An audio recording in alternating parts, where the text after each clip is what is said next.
Hey Eagles, it's Lizelle. This is me and Ivana's take on the Be the Change project. Be the Change is each one teaches one. So, what me and Ivana did was deciding to teach about how, if you really knew us, which was our 90% versus our 10% and our ego selves versus authentic selves, rethinking labels, and toxic masculinity. The first activity that me and Ivana did was the mask we live in. The mask we live in basically was taught for us to show what our 90% is versus our 10%. Our 90% being what we don't show to the public, and our 10% being what we do show to the public.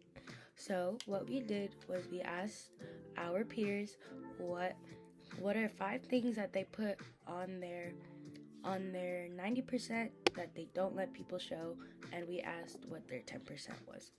So let's move on to that clip. With Elijah. And what are 5 things that you were thinking of putting up, or 5 you have? I can't think of 5 at the moment, but the 3 that I have down right now are funny, I'm very smiley, and I'm a good listener. Hey Eagles, my name is Ivana Leal, and I'm going to be talking about the second activity that me and my partner Lizelle did in our presentation. For starters, the second activity that we used was to rethink the labels, in which our participants grabbed some sticky notes and wrote down negative comments that they have heard of or ones they have received. Then they went around the classroom and put the sticky notes on each other's backs and described the word without actually saying it. And if they guessed it right, they would describe how it makes them feel and like what other words can be used to describe them as a real authentic themselves.